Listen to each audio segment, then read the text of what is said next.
Match day 3 is upon us. Hello there and welcome back to the HullCityFanCentral YouTube channel, where today I'll be going through my preview and prediction ahead of Hull City versus Millwall live at the MKM Stadium at 12:30 kickoff, tomorrow being Saturday the 24th of August. And what a game it's destined to be. Millwall, who haven't got a point yet this season, that's 2 losses already. They've scored quite a lot of goals but conceded more to make sure that that is a negative factor. And Hull City, who haven't lost a game yet but haven't won one yet.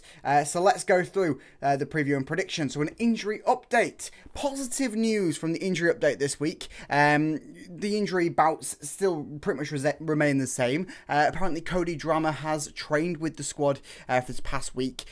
He's mentally ready but physically not 100% there, according to Tim Walter in the press conference yesterday.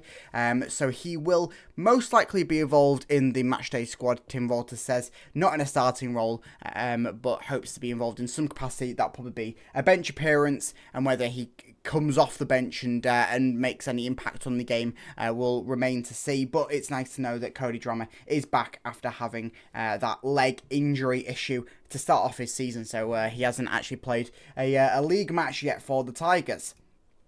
So, let's crack into my Hull City predicted starting 11. One thing before that, injury-wise, everything else remains the same. Dukan Sinic's a few weeks away from being back fit.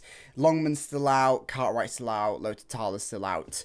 Yeah, just thought I'd sum that up before anyone speculates. So starting 11, powered by our friends over at Fanhub. Fanhub, a fantastic free app which you get rewarded for being a football fan for free. You can be a fan of Hull City, you can be a fan of Stoke, you could be a fan of Carlisle United if you want to. Get the app, use my golden ticket code HUL-IZR, or use the link down in the description, and by doing that you get rewarded for using my code, I get rewarded for using my code, everyone gets rewarded for using the code. Bit of a weird one that, but yeah, you can predict your lineup for your team, you can predict 5 fixtures around your team, you can keep up to date on all the news around your team. There's loads to do on there. You get free rewards for just being a football fan, for doing things that football fans do. So why would you not get it? Go and download Fanhub.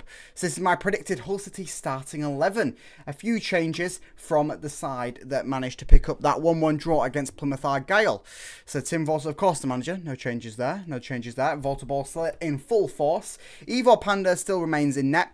I've been impressed with him in the league so far. I mean, he did have a bit of a shaky pre-season. We'll all admit that. But in the 2 league games so far, I don't think he's put too much of a foot wrong. Yes, his forward passes when playing out from the back are a little bit shaky, and that's where he can be a little bit lackadaisical on some of his passes, where the opposition, especially in that Plymouth game, where they picked up the ball quite a lot more. But overall, quite impressed so far with Ivor Panda, especially quite impressive on some of the saves that he's pulling off. Back 4, Louis Cole still remains at right back. Of course, Cody Drammer is most likely going to be on the bench, but Louis Cole, after his wonder strike in that Plymouth game as well, I think that he is probably one of the first names down on the team sheet. Alfie Jones, of course, still playing fantastic football at City, and he'll be joined by a new centre-back partnership of Charlie Hughes. I think that he will get his debut, and a full debut at that. He's had a full week now to train with the squad. He was on the bench for the trip to Plymouth last weekend. Didn't feature off the bench though. But I do think that he will grab that starting role off Sean McLaughlin, a Sean McLaughlin that's not looked too positive in the current Volta Ball setup. So Charlie Hughes, I think, may get a starting shout. And then, of course, left back, Ryan Giles. It's a perfect fit. Have Ryan Giles at left back. This is what I've been saying, people. In front of them, Xavier Simmons. Of course, he currently doesn't have any true competition, as he seems to perfectly work for the Volta Ball. And of course, Jean-Michel Seri has just left to go to the Saudi League, which I'll cover in the news section a little bit later on, so stay tuned for that. He'll be joined by another full debut and a debut in the form of Oscar Zambrano. Oscar Zambrano, of course, the new signing. Wasn't in the squad last week, even though he was signed beforehand, but I think that he is very, very capable of competing at a championship level. There's been plenty of clubs been sniffing around him for some time, and I'm sure that you've all seen the clips of various fans of Oscar Zambrano or people that know of him saying what a massive signing it is for Hull City. Of course, he came out of the same academy as Moises Caicedo, so it is going to be a fantastic time with Oscar Zambrano, and I just want that train to get started right now. In front of them, Marvin Mahulm. I do think that he will be back in there. Of course, he's been fantastic in a City shirt so far, and I do not see that changing. He has been a real bright spark, and I'd love to see him go up against George Honeyman in this game, as I've nicknamed Marvin Helm as the German George Honeyman, as he just seems to non-stop run like George Honeyman. Of course, he's now on the Millwall team. He has been for the past few seasons since leaving us, so it will be an interesting matchup that. Ahead of them, out on the wide, Abdou Shamer. I did make the argument saying whether the Abdou Shamer could be moving into more of a central role and maybe having a Will Jarvis start this game, but it's hard to, with the signings that we've made, I think it's hard to neglect a player to lose a starting position for Abdush to go in the centre, for then Will Jarvis to go out on the wide. So I do think that it will still be a Will Jarvis on the bench, make an appearance, impact off the bench as he has done, and Abdou Shamer starting. Over on the other side, Liam Miller. Just need to see that bit more of a spark. He had that brilliant spark when he came on for his debut in the first home game, the first league game against Bristol City. It was a bright spark when he came off the bench. Just haven't seen the full capabilities of that, I don't think, since then. Of course, he has started every game since then. Just want to see that bright spark. He just needs to have that sort of that one moment, I feel, and it would really sort of kick off his time at Hull City, as that first game sort of foreshadowed. And of course, up top, Oscar Estupiñán. There would be some other options that we could have up top. Of course, the newly signed Chris Bedia, and of course Mason Burstow, who featured off the bench last week, the two new striker signings. I don't think that Chris Bedia has had enough time with the squad to feature in a starting role. He certainly will be on the bench, and I presume that he will feature off the bench after his fantastic sort of resume coming into the club. And of course, him being on a loan deal means that we've got pressure for the amount of games we have to play him for. But I do think Oscar will start this game just because he's not had the experience to around Volta Ball, and also Mason Burstow. From what we saw last week, I don't think that he is quite ready to have a starting role nailed down. I said all this last week. I do think that he'll be more of an impactful sub off the bench for the time being, certainly until after the international break.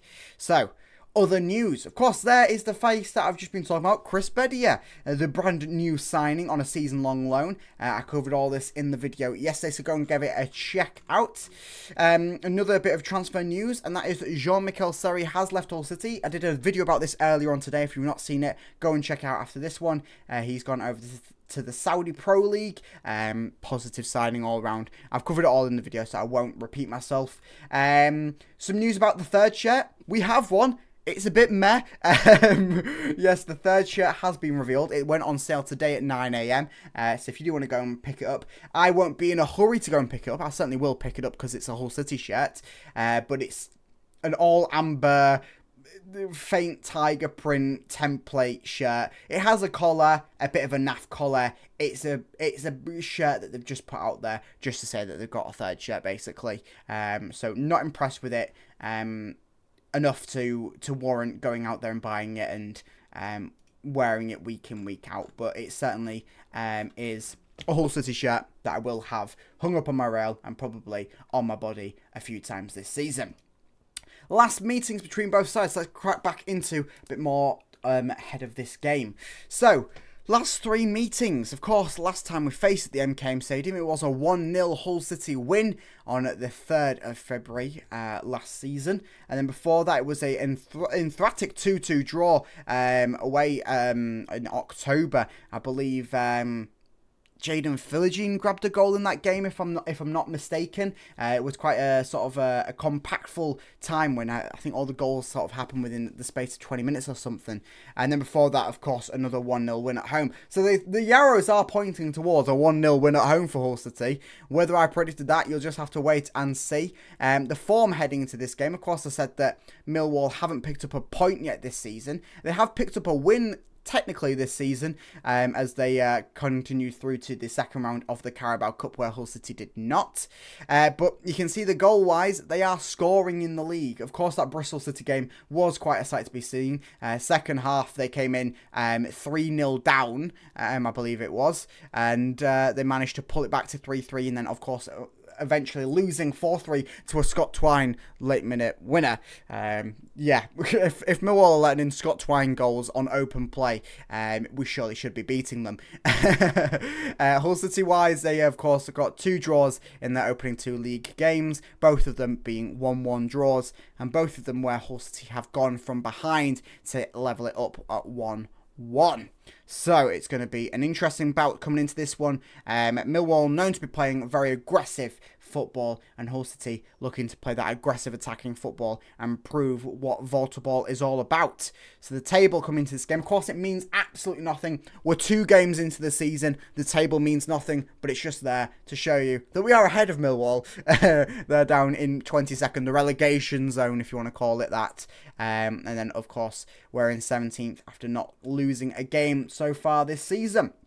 Score prediction: a 2-1 win for the Tigers. I do think that Tim Volta is going to pick up his first win as a manager of Hull City, and I think that Millwall's slippery downslope will continue. Of course, this game definitely can have more goals than what I'm predicting it to have, but I think a 2-1 win will very much suit it. I think with the addition of Charlie Hughes in defence, and with the new strikers that we've got on the bench, and all of the new signings that we've brought into the midfield and stuff, I think that we can start to turn our fortunes around a little bit. I'm not saying we've had bad fortunes, but I'm saying that we can certainly turn it around into a bit more of a positive format, as the squad have had a full week now, a full undisrupted week to train with Tim Volta and work on this Volta Ball setup. So 2-1 win is what I'm predicting, with goals coming from Abdul Shamir. I think that he's going to grab his first of the competitive season, and then also a goal on his debut off the bench for Chris Bedia. I think that he will grab his first goal in his first appearance off the bench, is what I'm predicting for Chris Bedia, as the Tigers win in a 2-1 fashion. And that is the photo of Adrian Ojali that we all like to see, as I ask you to let me know down in the comments what your predictions are ahead of this game. What do you think the score's going to be? Who do you think is going to score? And any other little bits of information that you agree or disagree with me on this video. I'd love to know all your thoughts and opinions, so let me know down in the comments. Make sure that you like and subscribe to the YouTube channel, as I will have my vlog live out after the game tomorrow. Remember, it's a 12:30 kickoff at the MKM Stadium due to the Sky Sports deal package thing. We won't get into it. But yeah, so it's a 12:30 kickoff at the MKM Stadium. I'll have a vlog live after the game, so make sure that you like and subscribe so you do not miss out on that. And I'll catch you over there in that vlog. So up the Tigers.